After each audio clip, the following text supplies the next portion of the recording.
The Lord be with you. And with your spirit. A reading from the Holy Gospel according to Matthew.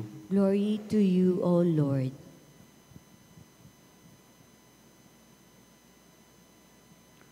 A man came up to Jesus, knelt down before him, and said, "Lord, have pity on my son, who is a lunatic and suffers severely. Often he falls into fire, and often into water. I brought him to your disciples, but they could not cure him." Jesus said in reply, "O faithless and perverse generation, how long will I be with you? How long will I endure you? Bring the boy here to me." Jesus rebuked him, and the demon came out of him. And from that hour the boy was cured. Then the disciples approached Jesus in private and said, "Why could we not drive it out?" He said to them, "Because of your little faith. Amen, I say to you, if you have faith the size of a mustard seed, you will say to this mountain, 'Move from here to there,' and it will move. Nothing will be impossible for you." The Gospel of the Lord. Praise to you, Lord Jesus Christ. Please be seated. Praise be Jesus Christ. Now and forever. Good morning, dear friends. Pakibati nga ng good morning din ng ating mga kasama ngayong umaga. The Lord is always delighted to see all of us gathered to praise, to pray, and to honor and worship Him in this Eucharistic celebration. To our online parishioners, thank you also for praying with us. Our first reading from the book of Deuteronomy is the heart of the whole book. The book of Deuteronomy is the fifth book of the 5 books of Moses, the Pentateuch. And it is said that this is a compilation of the sermons of Moses. And the heart of this is Deuteronomy chapter 6, which is the Shema. The Shema is the catechesis given to the children of Israel, reminding them to listen to God. Shema Israel, hear, O Israel, the Lord is our God, the Lord alone. So Deuteronomy chapter 6 is considered the heart of the whole book because it teaches the Israelites, the Hebrews, the children of Israel, to love God alone and only Him, to love Him with all their heart, their mind, their strength, their soul. Everything about them should always lead to the worship and honor of God. Ito yung pinakamahalagang utos, ang pag-ibig sa Diyos. Kaya nga maganda na pag tayo ay nagsisimba, we gather to praise and to worship the Lord. Especially because also the Lord wants His children to come close to Him. And that's what happened in the gospel today. The Lord said to the people, "Bring the boy to me," because they could not heal him. The disciples did not have the power to expel the demon that was overpowering him. The father already was very anxious and worried about his boy. He brought him to the disciples. They were not able to heal him, and Jesus asked that the boy be given and brought nearer to him. That's the Lord. That's what the Lord wants. We bring everyone closer to Him.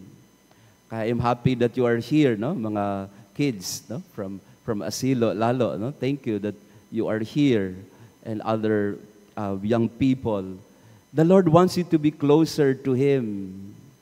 Gusto niyang malapit siya sa inyo at kayo sa Kanya, o tayong lahat for that matter.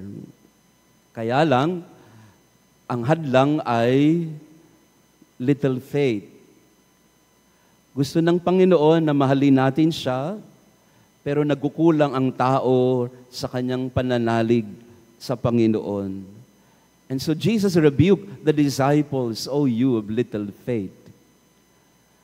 Because they were asking him, "Why were we not able to heal the boy?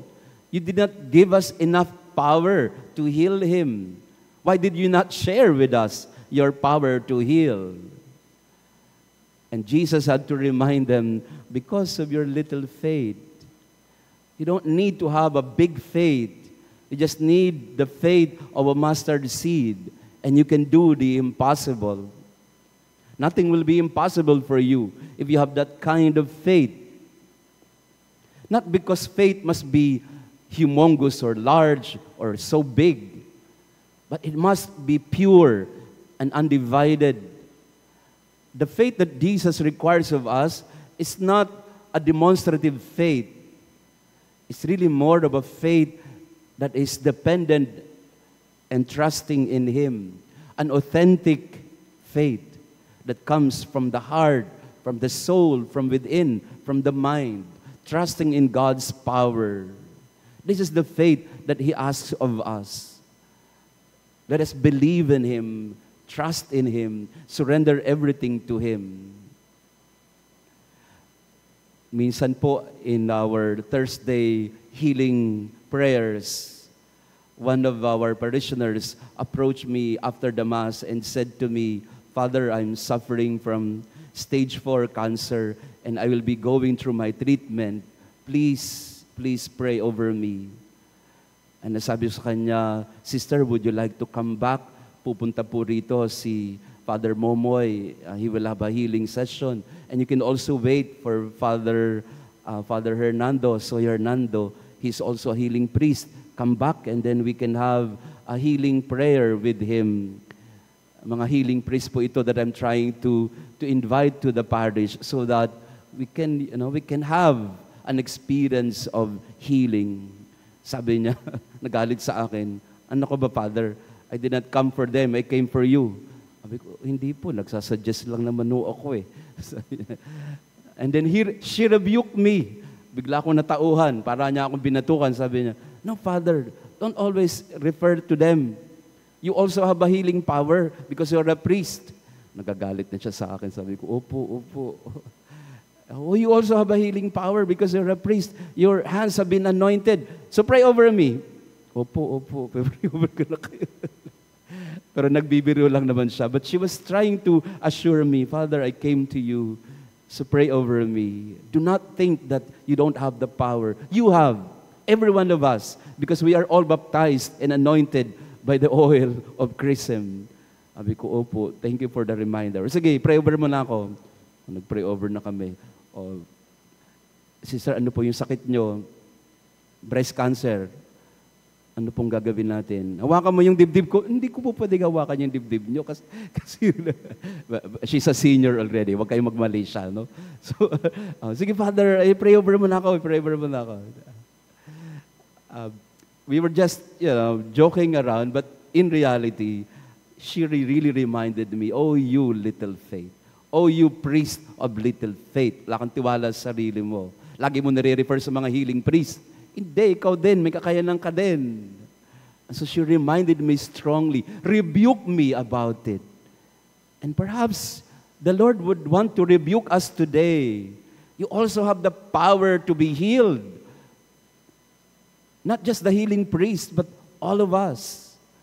We can do the impossible. Parents, you can pray over your children. You are anointed. You have been baptized. You have been chrismated. You have been given the sacrament of confirmation. The Holy Spirit was given to you. So why are you doubting your power to intercede and to heal people? That was the problem with the disciples in our gospel today. "Lord, why can we not heal this boy? You did not share with us your power." Sabi ni Jesus sa kanila, "Oh, you little faith, you perverse generation. Until now, you don't understand." At tingin ko, ganun din tayo, especially me. May ganun ding doubt about God's power to heal us, God's power to effect some change in our life. At the end of the gospel, Jesus said, "Nothing will be impossible for you. If you have the faith the size of a mustard seed, you can say to this mountain, 'Move,' and it will move." And many times, I don't believe that. Hindi rin ako naniniwala ng Lord, ano lang yan? Para sabi-sabi mo lang yan. Di naman totoo din yan. Anong move the mountain? Kahit utusan ko yung pusa, hindi gumagalaw yung pusa. Tapos utusan ko pa yung bundok, hindi magagalaw yan. So sometimes in my dialogue and prayer with the Lord, I also doubt, Lord, ano bang sinasabi mo na kaya kong pagalawin yung bundok dahil sa pananampalataya? But if we are to be honest about it, if we are to be more, perhaps, humble about it, if there is a unique faith, a solid kind of faith, an authentic kind of faith that is pure and undivided, maybe we don't need healing priests.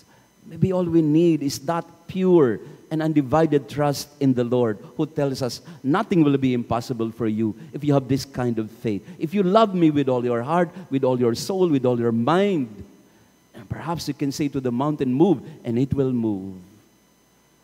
Naniniwala ba kayo na may healing power kayo? O tayo, for that matter? Dati hindi ako naniniwala dyan Lagi nga ako nagda-doubt Kaya nga napapagalitan ako ng mga parishioners natin Pero as I reflect deeper on this gospel today, parang sinasabi ni Lord sa akin, why do you doubt?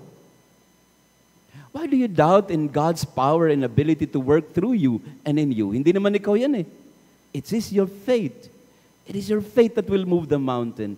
It is your faith that will heal people. It is your faith that will give clarity to your mind. It is your faith that will give hope to your family. And that's what He wants of us, to develop that mustard seed kind of faith so that we would not doubt His love, His fidelity to us. That kind of trust. Lord, I depend on you. I trust in you. Pwede po ba yun? Pakisabi nga sa katabi natin, believe. Believe. Believe. Sabi ni Father Jerry, di ba? Believe, trust, surrender. BTS. No? Believe, trust, and surrender. And maybe this is the message of Matthew chapter 17 to all of us today. Not because faith must be large, but because it must be pure and undivided. We must learn to depend on the Lord and trust everything to God. We can endure all the sufferings and we can endure even sickness, but we will never relinquish our hold to that mustard seed kind of faith. We will rely on the Lord. We will cling to Him. And He will, in the end, tell us, nothing will be impossible for you. Praise be Jesus Christ. Now and forever. Maraming salamat po sa inyong pagdalo sa ating banal na misa at kayo din po sa ating mga online parishioners. Thank you for praying with us. Lalo na yung mga bata, thank you for attending the Mass. Jesus wants you to be closer to Him. He instructed the disciples, bring the boy to me. That's what He wants, no? Bring the children closer to me. And the Lord will tell us and empower us. You can do the impossible. So nothing is impossible for someone who has faith in the Lord, who depends on His power and love. So next week po, we will resume our SMG Word. You can bring your Bible with you. Magsimula po ulit tayo ng another season of our scripture studies. Ang SMG Word po, yung scripture message from God. And we try to deepen our understanding of the Word of God. So next week po yon, sisimulan natin ulit yung ating Bible study online. The Lord be with you. And with your spirit. And may our loving God bless you and your family. The Father, the Son, and the Holy Spirit. Amen. Our Mass has been offered. Go in peace to love and serve the Lord. Thanks be to God.